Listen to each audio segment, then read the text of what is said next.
Il y a quelque chose qui m'a toujours fasciné chez les personnes qui accomplissent de grandes choses. Elles partagent toutes une conviction profonde. Elles croient de tout leur être qu'elles sont capables de bien plus.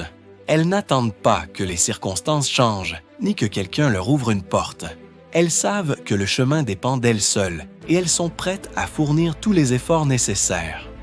J'aimerais te raconter 2 histoires vraies qui témoignent du pouvoir de la détermination et de l'effort. Ce sont des exemples concrets de ce que l'on peut accomplir même avec très peu de ressources si l'on a une vision claire et la volonté d'avancer.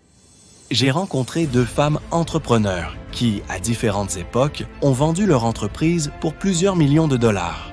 Le plus étonnant, c'est qu'elles ont toutes les 2 commencé avec exactement la même somme, 2 500 dollars. C'était tout ce qu'elles possédaient au monde. La première est arrivée aux États-Unis au début du 20e siècle. Elle ne parlait pas un mot d'anglais, n'avait aucune formation scolaire et connaissait à peine une seule personne dans le pays. Elle portait une étiquette autour du cou avec l'adresse de sa destination finale, comme si elle était un colis. Après avoir retrouvé son mari, elle s'est installée dans une petite ville où elle a vécu modestement. Ne réussissant pas à s'adapter à la langue, elle a décidé de déménager dans une ville où elle pourrait retrouver des gens de sa culture d'origine. Là-bas, peu à peu, elle a commencé à apprendre l'anglais grâce à sa fille, qui lui transmettait chaque jour les mots appris à l'école. Les années ont passé et grâce à sa discipline et à son dévouement, elle a réussi à économiser, centime par centime. Elle vendait des vêtements d'occasion et envoyait de petites sommes d'argent pour faire venir sa famille depuis son pays natal. En 20 ans, elle a réussi à réunir 2 500 dollars. Elle a ensuite voyagé dans une grande ville pour acheter des meubles. Son rêve avait toujours été d'ouvrir son propre magasin. Ce magasin est devenu l'un des plus grands succès du pays. Elle a fini par le vendre pour plusieurs dizaines de millions de dollars. Ce qui est encore plus incroyable, c'est qu'elle ne savait ni lire ni écrire. Elle ne possédait aucune expertise dans le mobilier. Mais elle avait une éthique de travail sans faille et un véritable amour pour ses clients. Elle croyait que si elle travaillait plus que n'importe qui et qu'elle proposait les meilleurs prix, elle réussirait. Et elle avait raison. Elle n'a pris sa retraite qu'à 103 ans. Elle est décédée 1 an plus tard. Son histoire est un rappel puissant qu'il ne faut pas nécessairement un diplôme pour réussir. Ce qu'il faut, c'est un engagement inébranlable, de la patience et un but clair. J'ai également connu une autre femme qui a suivi un parcours similaire avec les mêmes 2 500 dollars. Avec le même esprit de combativité, elle a bâti un empire que j'ai ensuite racheté pour une somme considérable. C'est ainsi que j'ai compris que, plutôt que d'attendre que ces leaders émergent, il valait mieux observer de près les entrepreneurs dès leur début. Laisse-moi te raconter une dernière histoire, celle d'un homme né dans le Midwest américain dans les années 90. Ce n'était pas un excellent élève, mais c'était un bon sportif. Il est allé à l'université pendant 1 an, puis a abandonné. Il ne se sentait pas à sa place. En 1941, quand la guerre a éclaté, il a tenté de s'engager dans l'armée de l'air, mais a été refusé à cause de ses allergies. Il s'est alors présenté à la marine, qui l'a accepté. Il a servi comme pilote sur un porte-avions pendant la Seconde Guerre mondiale, où il a effectué des missions dangereuses qui lui ont valu 2 médailles de vol distinguées. Après la guerre, il est revenu dans sa région d'origine, sans argent, mais avec une énorme volonté. Au fil des années, il a fondé une entreprise qui, aujourd'hui, embauche chaque année plus de diplômés universitaires que n'importe quelle autre société aux États-Unis. Toutes ces histoires nous montrent une chose essentielle. Peu importe d'où tu viens, peu importe combien de fois tu tombes, ce qui compte vraiment, c'est de savoir ce que tu vaux, de croire en toi et de ne jamais cesser d'avancer.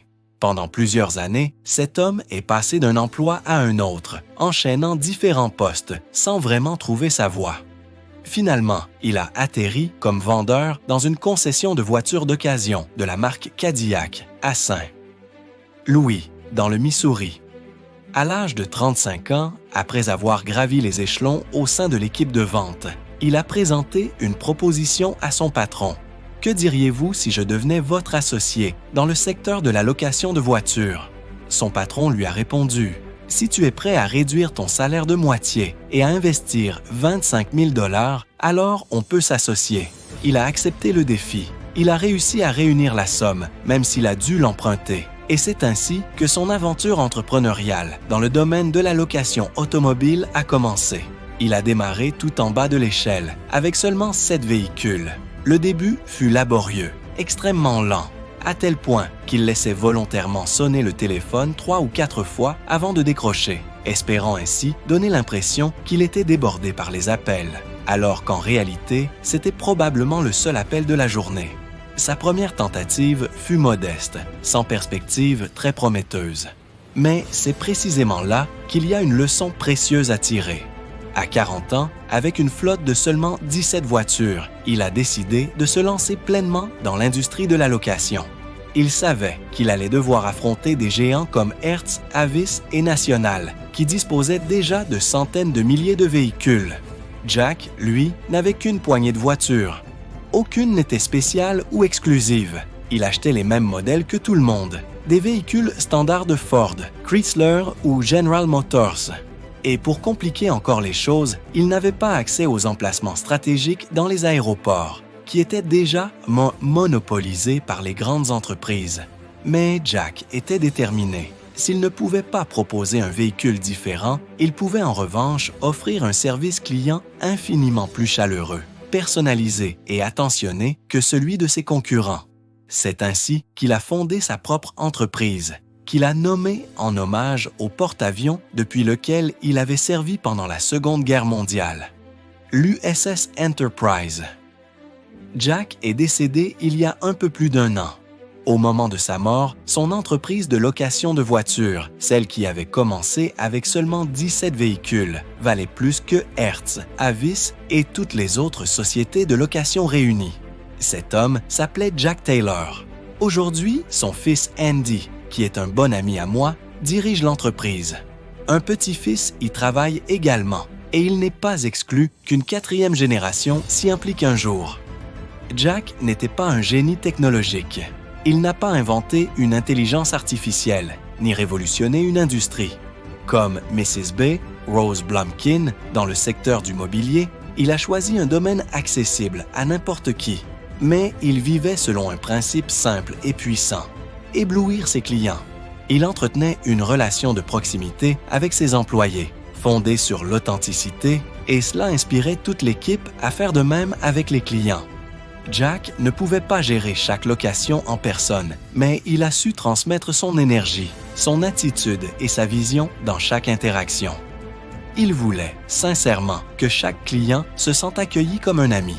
Avec des voitures parfaitement ordinaires, il a bâti une entreprise extraordinaire, en partant presque de rien. Cela nous enseigne plusieurs choses importantes. On ne réussit pas toujours du premier coup. Son premier essai dans le leasing automobile ne lui permettait pas d'exprimer pleinement son potentiel. C'était un domaine régi par les taux d'intérêt et les marges financières, un environnement où il était difficile de se démarquer. Prêter une voiture et attendre un chèque mensuel pendant 5 ans ne permettait pas de créer une vraie relation client. Mais à 40 ans, fort de toute son expérience, il a trouvé la clé du succès.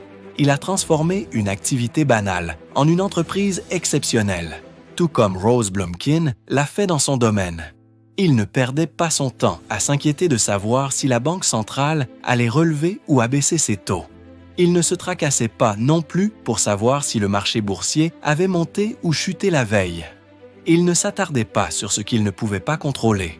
En revanche, il concentrait toute son attention sur la seule chose qu'il pouvait réellement influencer: l'expérience du client. Je l'ai vécu de près, même si ce n'était pas directement. J'ai eu l'occasion d'investir dans Enterprise. Je suis allé jusqu'en Floride pour tenter de le convaincre de vendre son entreprise à notre groupe. Mais il a eu la sagesse de refuser. Et je suis certain qu'à partir de cette date, la valeur de cette entreprise a été multipliée par 4. Il avait l'intelligence de reconnaître qu'il avait trouvé sa voie. Prenons l'exemple de Henry Ford. Comme vous le savez peut-être, il a échoué à 2 reprises avant de fonder la Ford Motor Company en 1903. La vraie question n'est pas de savoir si vous avez l'idée de génie dès le premier essai. La vraie épreuve, c'est de continuer à apprendre en avançant. découvrir ses points de force, comprendre ce qu'on peut offrir à ses clients et en quoi notre contribution peut être vraiment unique. Et pour cela, il faut avoir reçu une éducation solide, comme celle que vous avez acquise dans le programme 10 000 petites entreprises. Mais cela ne suffit pas. Il faut aussi un engagement sincère, une volonté quotidienne de surprendre et d'enchanter le client. J'ai vu énormément d'entreprises dans ma vie et jusqu'à présent, je n'en ai jamais rencontré une seule qui sache vraiment émerveiller ses clients et qui ne réussisse pas. Ce que vous voulez, c'est que le lendemain, lorsqu'un client pense « Est-ce que je veux louer une voiture ?» ou « acheter un canapé », le premier endroit qui lui vienne à l'esprit soit celui où il a vécu une expérience mémorable. Je ne me souviens pas combien ce costume m'a coûté. En fait, il se peut même qu'on me l'ait offert. Mais pour les besoins de ce discours, disons que je n'ai aucune idée du prix. C'est pareil pour cette chemise ou ce que je porte aujourd'hui. Ce dont je me souviens parfaitement, c'est comment j'ai été traité quand je l'ai obtenu. On oublie vite le prix, mais on n'oublie jamais si l'expérience d'achat a été bonne ou mauvaise. Et vous aurez du mal à trouver quelqu'un qui a vécu une expérience exceptionnelle, vraiment marquante, et qui ne veuille pas revenir. À l'inverse, si le souvenir qu'on laisse est celui d'un accueil froid, d'une indifférence, voire d'un manque de respect, le client ne reviendra jamais. En tant que dirigeant d'une petite entreprise, à mesure que vous vous développez, vous devez non seulement transmettre votre passion et votre attention aux clients, mais aussi le faire à travers vos collaborateurs. Et vous ne pourrez pas le faire avec des personnes qui ne se sentent pas écoutées, pas reconnues ou injustement traitées. Vous devez vraiment apprendre à vous multiplier à travers les autres. Je le répète souvent aux jeunes que nous recevons. Nous avons plusieurs programmes pour cela. Et je leur dis que l'une des décisions les plus importantes dans la vie n'est pas forcément professionnelle, mais personnelle. La personne avec qui vous choisirez de partager votre vie. Il est essentiel de s'entourer de personnes qui vous tirent vers le haut. Vous irez toujours dans la même direction que ceux qui vous entourent, mais j'ai eu une chance énorme dans ce domaine. Des enseignants, des amis et une épouse qui étaient de meilleures personnes que moi.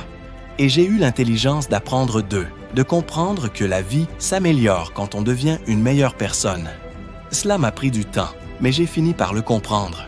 C'est pourquoi je vous conseille, que ce soit dans la vie professionnelle ou privée, de choisir des compagnons de route qui soient une source d'inspiration, et non des gens que vous pensez devoir changer. Des règles simples comme celle-ci. Éblouir vos clients, atteindre vos objectifs à travers une équipe et vous entourer de personnes qui vous élèvent, vous mèneront bien plus loin que vous ne l'auriez jamais imaginé. C'est ce qui est arrivé à Rose Blumkin, qui ne parlait pas un mot d'anglais, ne savait ni lire ni écrire, et qui a pourtant bâti une entreprise estimée aujourd'hui à 1,5 milliard de dollars. Et soit dit en passant, elle n'a jamais investi plus que les 2500 dollars avec lesquels elle avait démarré. C'est tout le capital qui a été injecté dans Nebraska Furniture Mart. Et si vous regardez Enterprise, je n'ai pas accès à leur compte, mais je parierais qu'eux aussi ont investi très peu de capital au fil des années. L'entreprise a grandi d'elle-même parce qu'elle était fondée sur des bases solides. Je tiens à vous dire à quel point je vous admire. Je me souviens encore de la classe du Dr Meow, le 22 septembre, il y a 8 ans. Cela m'a profondément touché. J'ai une immense admiration pour les gens comme vous, qui travaillent dur au quotidien et qui en plus trouvent l'énergie et la motivation pour continuer à apprendre et à évoluer. Un taux de réussite de 99%. C'est une statistique impressionnante. En ce moment, je vois devant moi 2200 personnes que j'admire, que je soutiens de tout cœur et à qui je veux dire, avec sincérité, le meilleur est encore à venir. Merci.